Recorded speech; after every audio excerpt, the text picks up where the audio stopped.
You're watching CBS News Los Angeles, The Rundown.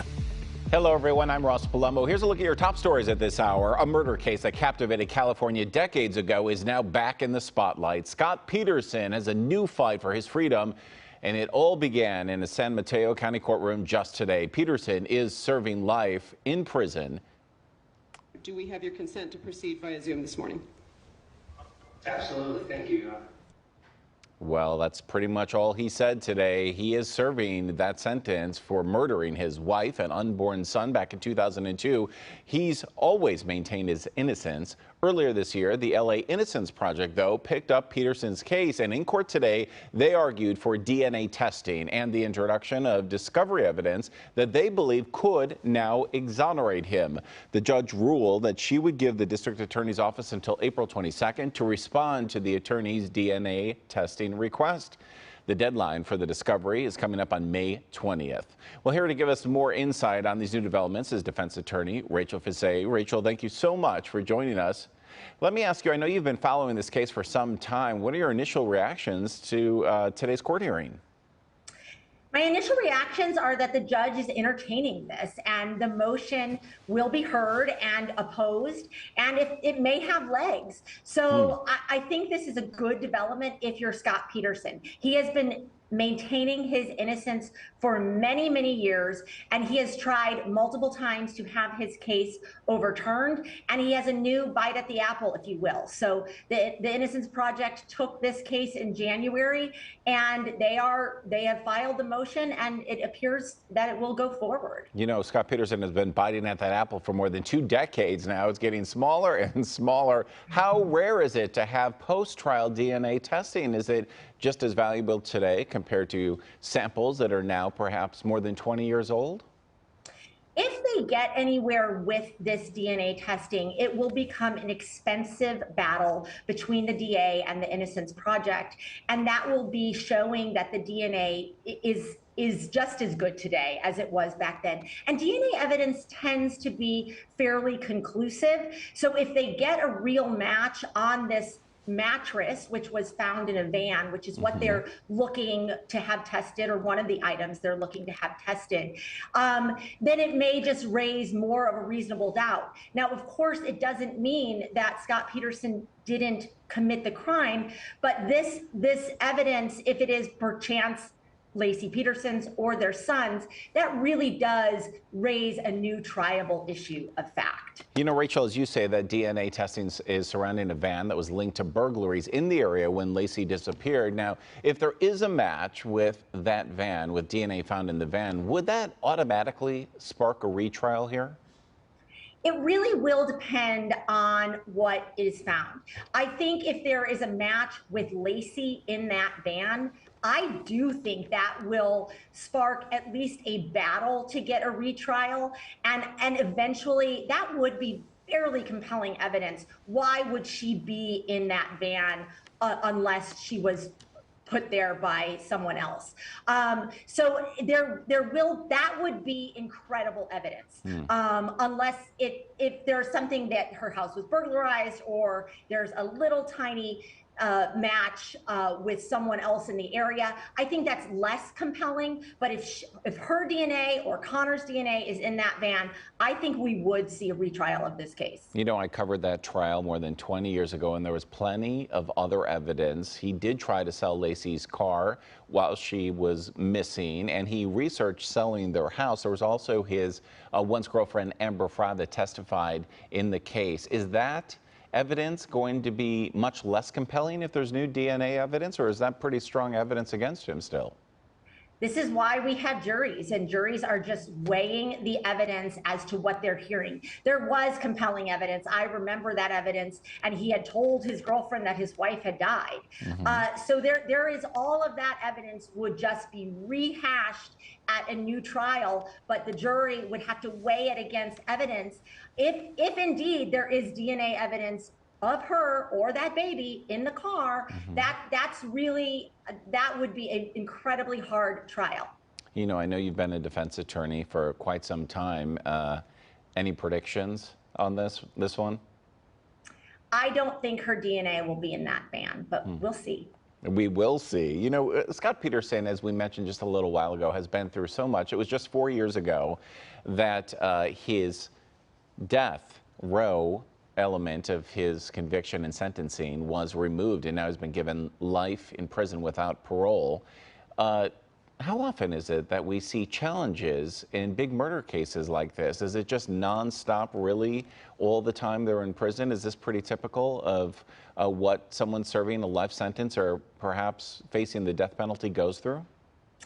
It's not unusual for someone facing the death penalty. Scott Peterson has a lot of time. He has a lot of family resources outside of prison that are working really hard to have this conviction overturned. And I think he's a pretty smart guy with a lot of time on his hands, and he's writing a lot of letters and thinking of all of the ways that he can get out of this conviction. So I think along with the resources and a high profile case that all of America watched, you're finding that this may not end for a long time. It probably will not, at least not until May. That's when we'll get the final answer on whether this is going to move forward. Defense attorney Rachel Fisay, thank you so much for your valuable insights today. Thanks for having me. Of course. Well, in other news, a chaotic morning in Woodland Hills after an online threat of a school shooting at Taft High School. Just minutes ago, the LAPD confirmed there is no credible threat to the campus, but as a precaution, school officials are adding extra patrols there. Hundreds of parents came to the campus to pick up their kids. They were worried, of course. Some parents told us they won't send their kids now to school tomorrow. Our KCAL News reporter Jeff Nguyen is working on that story, and we'll have the latest coming up on KCAL News at 4 p.m. Turning now to your weather, a live look outside at Malibu. It is beautiful out there. We are tracking a big warm-up coming our way. It's going to get even better. And meteorologist Olga Espina has the latest details in our next weather forecast. Olga, we really needed this. We really need it, and we're going to get those temperatures getting close to 80 degrees. So yes, it is on the way. First, we've got to get through some winds and kind of some milder temperatures and some cloud cover. So here's a look at our radar. We are still seeing a lot of cloud cover just to our east, parts of the Inland Empire and Orange County. So not a whole lot of warming there. You'll see it here in our temperature change map. Even some areas across the Ventura County area as well as LA. We're seeing a bit of an increase in temperatures from yesterday. But take a look at what's happening out through the IE in Orange County. A big drop in numbers, and that's because we've still been hanging on to that cloud cover even this afternoon. So not a lot of warming there. As we head towards the high desert, 62 currently in Lancaster. For the LA area, plenty of areas in the mid-60s from Beverly Hills into downtown Los Angeles. Orange County, 62 in Mission Viejo. We're looking at 56 in Trabuco Canyon. And as we continue to push east, yes, this is where we're feeling the coolest temperatures. We are in the low 50s in Steel Valley, 57 in Redlands. We're looking at even some 40s out there for places like the Los Pinos Center. So we're feeling those cool temperatures out through the